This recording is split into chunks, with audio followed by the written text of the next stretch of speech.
जिनेन्द्र वन्दितु सर्वसिद्धे धुवे ममलमणोवमं गदिं पत्ते वोच्छामि समय पाहुड मिणमो सुद केवली भणिदम। पंच परमेष्ठी भगवान की जय हो। समय सार जी महान ग्रंथाधिराज का निर्जराधिकार चल रहा है। हमने पिछली ज्ञानशाला की कक्षा में देखा था, समझा था कि किस प्रकार वह वीतराग सम्यक दृष्टि जीव अपने ज्ञायक स्वभाव को प्राप्त करता है। अपने ज्ञान और वैराग्य की शक्ति के द्वारा वह अपने अपने आत्मस्वरूप में लीन होता है और इसी कारण से वह कर्मों की निर्जरा करता है।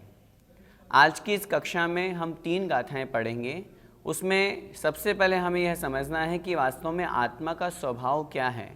जब वह जीव आत्म स्वभाव को प्राप्त हो जाता है तब वह रागादि जो विकार भाव हैं, विकारी भाव हैं, उनसे वह स्वयमेव दूर हो जाता है। और जब विकारी भाव उसके दूर हो जाएंगे तो फिर उस जीव के कर्मों का बंध कैसे होगा। देखें गाथा क्रमांक 210। उदय विवागो विविहो, उदय विभागो विविहो, कम्माणं वर्णिदो जिणवरेहि, कम्माणं वर्णिदो जिणवरेहि, णदुते मज्ज सहावा, नदुते मज्ज सहावा, जाणग भावो दु अहमिको, जाणग भावो दुअहमिको। बोलिए उदय विवागो विविहो, कम्माणं वर्णिदो जिणवरेहि, णदुते मज्ज सहावा, जाणग भावो दुअहमिको। उदय विवागो विविहो, कम्माणं वर्णिदो जिणवरेहि, णदुते मज्ज सहावा, जाणग भावो दुअहमिको। गाथा का अर्थ देखें। उदय विवागो विविहो। उदय विवागो अर्थात उदय का विपाक, विपाक का मतलब फल। विविहो अर्थात अनेक प्रकार का होता है। कर्म जब उदय में आते हैं तो अनेक प्रकार के फल देते हैं। कम्माणम अर्थात कर्मों के, वर्णिदो अर्थात वर्णन किए गए हैं, अर्थात बताए गए हैं। किनके द्वारा? जिणवरेहि अर्थात जिनेन्द्र भगवान के द्वारा। जिनेन्द्र भगवान ने कर्मों का जो फल है, कर्मों का जो उदय रूप में जो फल है वो अनेक प्रकार का बताया है। णदुते मज्ज सहावा, ज्ञानी जीव क्या सोचता है? ण मतलब नहीं, ते मतलब वे जो कर्मों के फल के अनेक प्रकार हैं वे मज्ज सहावा ण मेरे स्वभाव नहीं हैं। उस ज्ञानी जीव का वहाँ पर यह चिंतन होता है कि वे मेरे स्वभाव नहीं हैं। जाणग भावो दु अहमिको, जाणग भावो अर्थात ज्ञायक स्वभाव हूँ। दु मतलब तो, अहमिको मैं तो एकमात्र, मैं तो एकमात्र ज्ञायक स्वभाव हूँ। जब मैं एकमात्र ज्ञायक स्वभाव हूँ, ज्ञाता दृष्टा हूँ, ज्ञान दर्शन मेरा स्वभाव है, तो ये कर्मों के उदय में जो राग है, द्वेष है, क्रोध है, ये मेरा स्वभाव है ही नहीं। जब ये मेरा स्वभाव नहीं है तो फिर मैं क्यों क्रोध करूं, मैं क्यों राग करूं? इस तरह की परिणति उस जीव की होती है। किस जीव की होती है? जो ज्ञान और वैराग्य की शक्ति से आत्मस्वरूप में लीन होते हैं। वह जीव क्या सोचता है? फिर से देखें गाथा का अर्थ। जिणवरेहि जिनेन्द्र भगवान ने कम्माणम विविहो उदय विवागो वर्णिदो अर्थात जिनेन्द्र भगवान ने कर्मों के उदय को, अर्थात जब कर्म उदय में आते हैं तो उसके फल को अनेक प्रकार का कहा है। णदुते मज्ज सहावा, वे जो कर्मों का उदय है, फल है, वो मेरा स्वभाव नहीं है। मेरा स्वभाव तो एकमात्र ज्ञायक भाव है। अहमिको, मैं तो एकमात्र हूँ। जब मैं एक हूँ तो ये राग द्वेष आदि जो दूसरे परिणाम हैं ये मेरे कैसे हो सकते हैं? मैं तो ज्ञायक स्वभावी आत्मा हूँ। इस तरह का चिंतन वहाँ पर उस ज्ञानी जीव का होता है। गाथा का भावार्थ देखें। जिनेन्द्र देव ने कर्मों के उदय के फल अनेक प्रकार के बताए हैं। वे तो मेरे स्वभाव नहीं हैं, मैं तो एकमात्र ज्ञायक भाव वाला शुद्ध आत्मा हूँ। भैया जी, कर्म के उदय का फल अनेक प्रकार का कैसे होता है? 8 कर्म कहे गए हैं, प्रत्येक कर्म का अपना अपना फल है। संसार में देखा ही जाता है, कोई नीच गोत्र में पैदा हुआ, कोई उच्च गोत्र में पैदा हुआ, कोई गरीब है, कोई अमीर है, किसी को सुख है, किसी को दुख है, किसी के पास में बहुत अच्छा फर्स्ट क्लास बंगला है, किसी के पास रहने के लिए झोपड़ी है। अनेक प्रकार के कर्म के उदय जीव के साथ में देखे जाते हैं। जिस जीव ने जैसे कर्म बांधे थे, जिस स्थिति में बांधे थे, जिस अनुभाग रूप में बांधे थे, उस अनुसार अपने अपने कर्मों के अनुसार उसको वैसा फल प्राप्त होता है और वह फल अनेक प्रकार का होता है। जरूरी नहीं है कि 50 लोग मिलकर के एक कार्य कर रहे हों तो 50 लोगों को एक जैसा ही कर्म बंधें, वो उनके परिणामों के ऊपर डिपेंड होता है। 50 लोग हैं, किसी के मन में इस तरह का भाव आ रहा है, जैसे माना कि कोई स्वाध्याय कर रहे हैं, 50 लोग मिलकर के स्वाध्याय कर रहे हैं। अब कोई तो बड़े उत्साह भाव से कर रहे हैं, मुझे तो आत्मा का कल्याण करना है, मुझे तो आत्मा का स्वरूप जानना है, इसलिए मैं पढ़ रहा हूँ।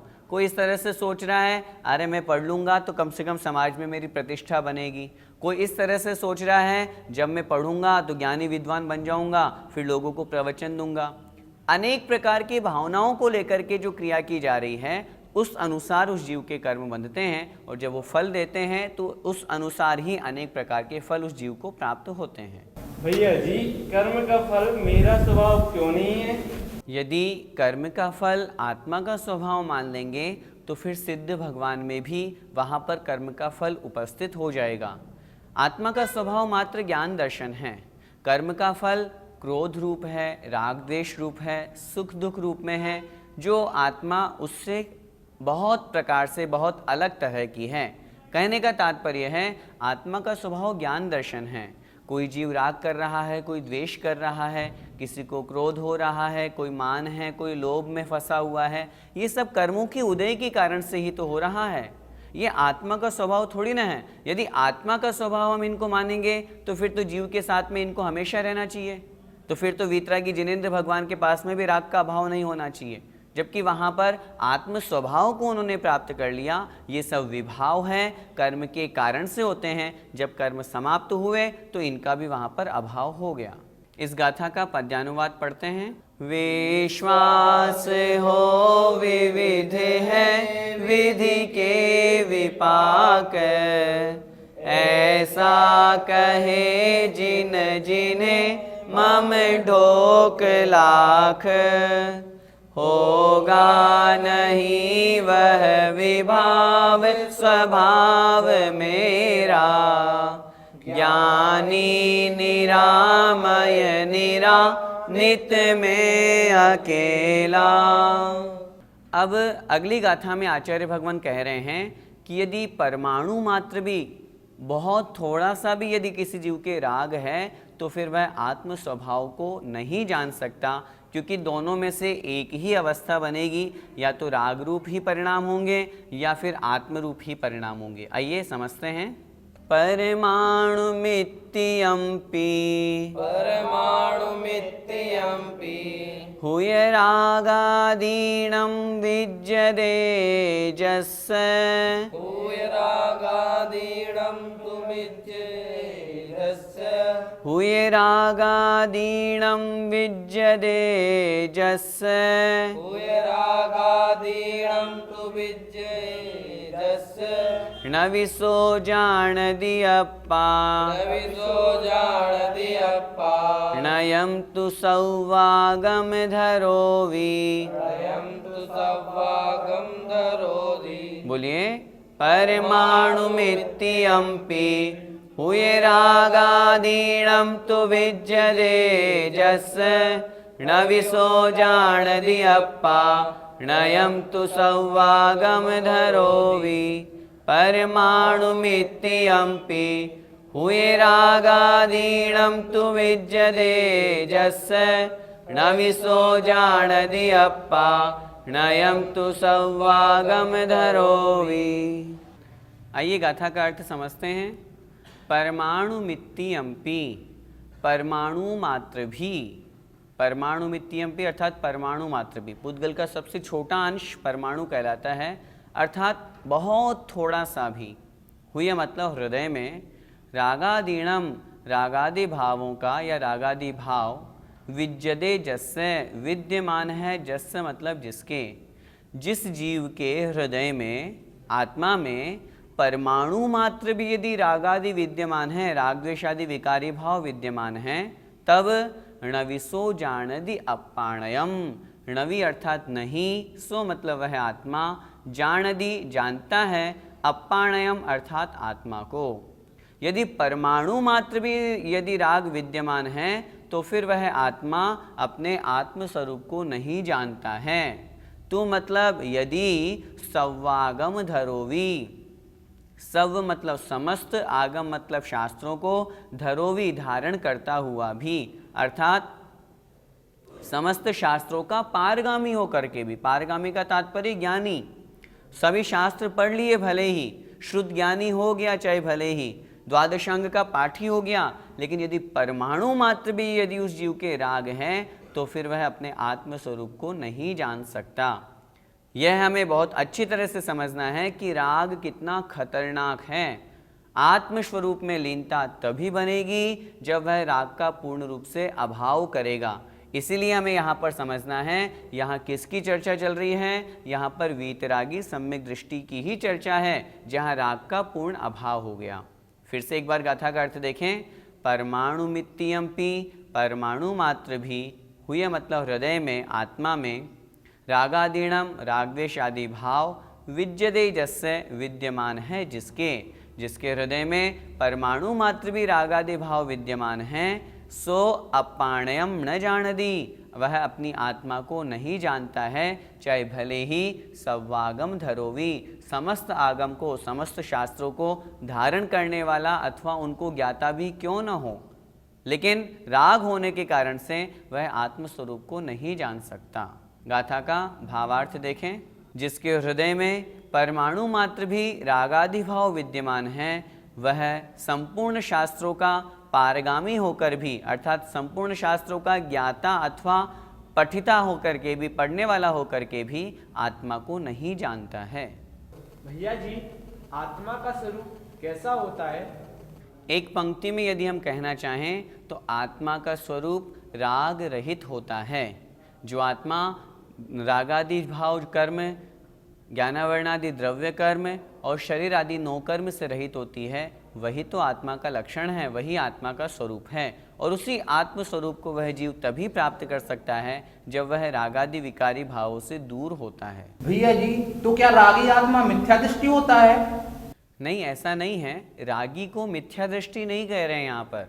मिथ्या दृष्टि जीव की परिभाषा तो जो गलत श्रद्धान करता है, विपरीत अपनी मान्यता रखता है, उसकी अपेक्षा से है। यहाँ पर वीतरागी सम्यक दृष्टि की बात चल रही है। अगर आप ये कहेंगे कि जहाँ तक राग है वहाँ तक सम्यक दृष्टि नहीं है, तो हम उस सम्यक दृष्टि की अपेक्षा से तो कह सकते हैं कि हाँ, 10वें गुण स्थान तक जितने भी जीव हैं वे वीतराग सम्यक दृष्टि नहीं हैं। क्यों? क्योंकि वहाँ पर राग है। जहाँ तक राग होता है, अब यूँ तो 10वें गुण स्थान तक अज्ञान है तो हम उसे मिथ्या दृष्टि थोड़ी ना करेंगे, मिथ्या ज्ञानी थोड़ी ना कहेंगे। मिथ्या दृष्टि मिथ्या ज्ञानी रूप जो चर्चा है वो अलग है, वो सम्यक्त्व की अपेक्षा से है। यहाँ वीतराग सम्यक दृष्टि की बात चल रही है, तो 10वें गुण स्थान तक के जीव सराग सम्यक दृष्टि कहलाते हैं, 4थे गुण स्थान से 10वें गुण स्थान तक के, और उससे ऊपर जहाँ राग और मोह का क्षय हो गया अथवा अभाव हो गया, वे जीव वीतराग सम्यक दृष्टि कहलाते हैं। भैया जी, द्वादशांग का ज्ञाता विरागी है, तो क्या वो आत्मा को नहीं जानता? हाँ, निश्चित रूप से यदि कोई द्वादशांग के ज्ञाता हैं और यदि वो आत्मस्वरूप में लीन नहीं हैं तो हम उन्हें रागी ही कहेंगे। 10वें गुण स्थान तक के जो द्वादशांग के पाठी श्रुत केवली मुनि महाराज हैं, यदि वे आत्मस्वरूप में लीन नहीं हैं, यदि वो उस ज्ञान की अपेक्षा से अन्य पर पदार्थों को जान रहे हैं, आत्मा को नहीं जान रहे हैं, तो उस अपेक्षा से हम उन्हें वहाँ पर रागी ही कहेंगे। यहाँ बात चल रही है वीतराग सम्यक दृष्टि की, यहाँ पर सराग सम्यक दृष्टि की बात नहीं चल रही है। इस अपेक्षा से जो द्वादशांग के पाठी हों अथवा ज्ञानी हों, उपयोग दोनों में से एक जगह ही रहेगा। यदि वहाँ पर राग रूप जानने रूप परिणति हो रही है अन्य पर पदार्थों को, तो राग है। यदि वहाँ पर आत्मस्वरूप को जान रहे हैं तो वहाँ पर आत्मस्वरूप में उनकी वहाँ पर परिणति रहेगी, उपयोग आत्मा का वहाँ पर रहेगा। जब द्वादशांग के ज्ञानी मुनि महाराज आत्मस्वरूप में लीन होंगे, शुद्धोपयोग को प्राप्त होंगे, तब वे राग रहित कहलाएंगे। जब वे शुभोपयोग को प्राप्त हो जाएंगे तो वे राग सहित कहलाएंगे। भैया जी, रागांश से क्या हानि है? रागांश, राग का अंश मात्र भी, आचार्य भगवान ने तो यहाँ पर लिखा है परमाणु मात्र भी यदि वहाँ पर राग है तो सबसे बड़ी हानि क्या है? वह जीव आत्मानुभव नहीं कर सकता, वह शुद्धोपयोग में लीन नहीं हो सकता, आत्म स्वभाव को प्राप्त नहीं कर सकता, यही सबसे बड़ी हानि है। और जब वह आत्म स्वभाव को प्राप्त नहीं करेगा, शुद्धोपयोग में लीन नहीं होगा, तो जो संसार का चक्र है पुनः कर्म का बंध करेगा। इस तरह से वह संसार में परिभ्रमण ही करता रहेगा। इसलिए किंचित भी यदि राग है तो वह जीव का कल्याण करने वाला नहीं है, वह आश्रव बंध का कारण है। और जब उसी राग का वहाँ पर अभाव हो जाएगा तो वही जीव संवर और निर्जरा करके मोक्ष को प्राप्त करता है। इस गाथा का पद्यानुवाद देखें। तू राग को तनिक भी तन में रखेगा, शुद्धात्म को फिर कदापि नहीं लखेगा। होगा विशारद जिना गम में भले ही, आत्मा त्वदीय कुछ ओ भव में डुले ही। कह रहे हैं अंत में, जो यदि तुम पूरे विशारद, पूरे आगम का यदि तुम ज्ञाता भी बन जाओ, लेकिन यदि अपने आत्मा त्वदीय कुछ हो भव में डुले ही, यदि आत्म स्वरूप में वहाँ पर राग मात्र भी है तो वह आत्मा संसार में भटकेगी। और ऊपर की जो दो पंक्तियाँ कही कि यदि तू राग को थोड़ा सा भी नहीं रखेगा और आत्मा में कभी भी नहीं जाएगा, नहीं प्राप्त होगा, तो संसार में ही भटकेगा। उसी बात को अब एक और गाथा के माध्यम से आचार्य भगवान अगली गाथा में कह रहे हैं, देखें। अपाणमयाणन्तो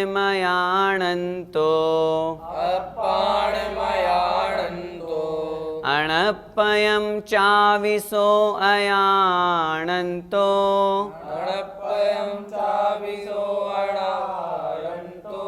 अणप्पयं चाविसो अयाणन्तो कह होदि सम्मदिट्ठी जीवा जीवे अयाणन्तो। बोलिए। अपाणमयाणन्तो अणप्पयं चाविसो अयाणन्तो कह होदि सम्मदिट्ठी जीवा जीवे अयाणन्तो। अपाणमयाणन्तो अणप्पयं चाविसो अयाणन्तो कह होदि सम्मदिट्ठी जीवा जीवे अयाणन्तो। गाथा का अर्थ देखें। अपाणमयाणन्तो, अपाणम अर्थात आत्मा को, अयाणन्तो अर्थात नहीं जानता हुआ, जिसने आत्मा को नहीं जाना। अणप्पयम अर्थात जो अनात्मा है, जो आत्मा नहीं है, आत्मा के अलावा अन्य पुद्गलादि पर द्रव्य हैं, उनको भी, चावी मतलब उनको भी, सो अयाणन्तो वह नहीं जानता हुआ। जब उसने आत्मा को नहीं जाना तो वह अनात्मा को भी कैसे जान सकता है? उन अनात्मा को भी नहीं जानता हुआ। कह होदि सम्मदिट्ठी, कह मतलब कैसे, होदि मतलब हो सकता है, सम्मदिट्ठी अर्थात सम्यक दृष्टि। वह आत्मा सम्यक दृष्टि कैसे, वह आत्मा सम्यक दृष्टि कैसे हो सकता है? क्यों? जीवा जीवे अयाणन्तो, जीव और अजीव दोनों को अयाणन्तो अर्थात नहीं जानता हुआ। कितनी स्पष्ट बात आचार्य भगवान यहाँ पर लिख रहे हैं। जिसने जीव को और अजीव को ही नहीं जाना तो फिर वह सम्यक दृष्टि कैसे हो सकता है? सम्यक दृष्टि तो वही होगा जिसने आत्मा को जाना, आत्मा के स्वभाव को जाना, और आत्मा के स्वभाव के अलावा जो अन्य पर पदार्थ हैं उनके स्वभाव को जान करके अन्य पर पदार्थों से राग भाव को दूर किया, आत्मा के स्वभाव को जान करके अपने आत्म स्वभाव में स्थित हुआ। वास्तव में वही जीव सम्यक दृष्टि है। मैं पुनः निवेदन करना चाहता हूँ, यहाँ पर वीतराग सम्यक दृष्टि की बात चल रही है और वीतराग सम्यक दृष्टि के लिए इसीलिए कहा गया है क्योंकि वह आत्मा को जान करके आत्म स्वभाव में स्थित होता है, और जिसने आत्म स्वभाव को नहीं जाना तो वह आत्म स्वभाव में स्थित भी नहीं हुआ, इसलिए वह सम्यक दृष्टि नहीं है, अर्थात वीतराग सम्यक दृष्टि नहीं है। 10वें गुण स्थान तक के सभी जीव सराग सम्यक दृष्टि, चौथे गुण स्थान की अपेक्षा से मैं चर्चा कर रहा हूँ, चौथे गुण स्थान से 10वें गुण स्थान तक के जो जीव हैं वे सराग सम्यक दृष्टि कहे गए हैं। जहाँ राग का अभाव हो जाता है, आत्मस्वरूप को जान लिया जाता है, वहाँ वीतराग सम्यक दर्शन होता है। द्रव्यानुयोग की अपेक्षा से 7वें गुण स्थान से शुद्धोपयोग होता है, उस अपेक्षा से भी वहाँ पर वीतराग सम्यक दर्शन की परिभाषा घटित होती है, क्योंकि वहाँ पर अतिमंद कषाय है और बहिरंग में कषाय का उदय नहीं है या बहिरंग में वह कषाय दिख नहीं रही है। इस अपेक्षा से द्रव्यानुयोग के अनुसार, या यूँ समझना चाहिए कि द्रव्यानुयोग के अनुसार वहाँ पर वो परिभाषा बताई जाती है। कहने का तात्पर्य एक बार फिर से गाथा का अर्थ देखें। अपाणम अयाणंतो अर्थात आत्मा को नहीं जानता हुआ, अणपयम चाविसो अयाणंतो अर्थात अनात्मा को भी वह नहीं जानता हुआ, कह हो सम्यक दृष्टि अर्थात वह सम्यक दृष्टि कैसे हो सकता है। क्यों नहीं हो सकता सम्यक दृष्टि? क्योंकि उसने जीव और अजीव जो दो मुख्य तत्व हैं, इन दोनों को ही अयाणंतो नहीं जाना, जीव के वास्तविक स्वभाव को नहीं जाना। जब जीव के वास्तविक स्वभाव को नहीं जाना तो फिर वो अजीव को भी कैसे जान सकता है, और दोनों को नहीं जानने के कारण से हम उसे सम्यक दृष्टि नहीं कह सकते। गाथा का भावार्थ देखें। जब वह आत्मा को नहीं जान सकता तो वह अन्य को भी नहीं जान सकता। इस प्रकार जीव और अजीव दोनों को ही नहीं जानने वाला सम्यक दृष्टि कैसे हो सकता है, अर्थात कभी नहीं हो सकता। भैया जी, आत्मा को नहीं जानने वाला अनात्मा को भी कैसे नहीं जानता? जिसने एक को नहीं जाना वह अन्य को कैसे जान पाएगा। जैसे माना कि जिसने एक को जान लिया वही तो अन्य को जानेगा। माना कि यहाँ पर 100 वस्तुएं रखी हुई है, उन 100 वस्तुओं में से एक मेरी है, मैंने जाना कि हाँ ये मेरी है, तो उसको मैंने अपना जाना, उस जानने के साथ में अन्य को भी तो मैंने जाना कि ये मेरी नहीं है। जब एक को जानेंगे तो अन्य को जानेंगे, उसी तरह जिसने आत्मा को जान लिया वही व्यक्ति अन्य को भी जान सकता है, और जिसने आत्म स्वभाव को भी नहीं जाना वह अन्य को कैसे जान सकता है, अर्थात नहीं जान सकता। तो भैया जी, रागी सम्यक दृष्टि जीव नहीं है तो क्या रामचंद्र और भरत आदि सम्यक दृष्टि जीव नहीं थे? जब रामचंद्र जी, भरत आदि जब गृहस्थावस्था में थे तब वे सम्यक दृष्टि जीव तो थे, लेकिन यहाँ पर कौन से सम्यक दृष्टि की बात चल रही है? यहाँ वीतराग सम्यक दृष्टि की बात चल रही है, इसलिए वे वीतराग सम्यक दृष्टि उस अवस्था में नहीं थे। उस समय उनके राग था तभी तो वे युद्ध कर रहे थे। अगर युद्ध करते, राग के बिना युद्ध कैसे हो सकता है? वीतराग अवस्था में तो मात्र आत्म ध्यान में लीनता होती है, इसलिए वे सम्यक दृष्टि तो थे लेकिन वीतराग सम्यक दृष्टि नहीं थे। लेकिन वे सम्यक दृष्टि भी मिथ्या दृष्टि की अपेक्षा से बंध कम करते थे। वे घर में रह कर के भी किस प्रकार उनकी परिणति होती थी? घर में 2 तरह के लोग रहते हैं, एक नौकर, एक मालिक। हम नौकर की तरह काम करेंगे तो राग कम होगा, और यदि मालिक की तरह अपना स्वामित्व उपस्थित करेंगे तो राग ज़्यादा होगा।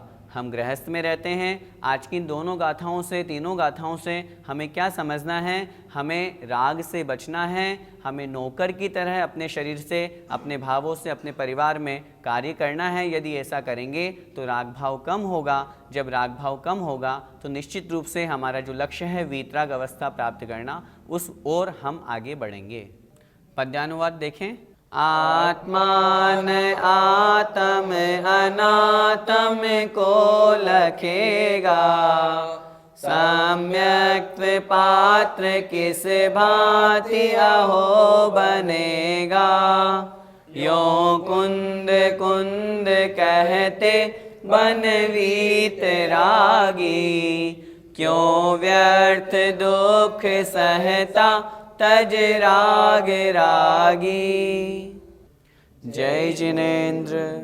इस कार्यक्रम के पुण्यार्जक परिवार है Shri Parasnath re rolling mills limited, Durgapur 1, Vardhaman, Paschim Bangal. Amita Jain, wife of Anil Kumar Jain. Sangeeta Jain, wife of Vipin Kumar Jain. Manak Chand, Kamla Devi, Rakesh, Neetu, Rishabh, Saumya एवं आयुषी मुशरफ।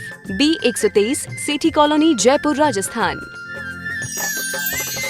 श्री जनार्दन प्रसाद जी, श्रीमती पतंती देवी, मुकेश कुमार, साक्षी, ईशा, मोना खंधार, श्री किशोर खंधार, श्रीमती सुषमा खंधार, परिमल खंधार, अहमदाबाद। शुल्लक 105 श्री ज्ञान सागर जी महाराज की पुण्य स्मृति में श्रीमती शांति देवी छाबड़ा, पटना, बिहार। ईसरी पारसनाथ एवं उनके पुत्र पुत्रवधू श्री अशोक उमा, पटना। श्री विनोद बबीता, गुवाहाटी। श्री सुनील शालू, पटना। ब्रह्मचारी संजय भैया, ईसरी। श्री अभय मेघना, चंडीगढ़। श्री आलोक मेघना, वडोदरा।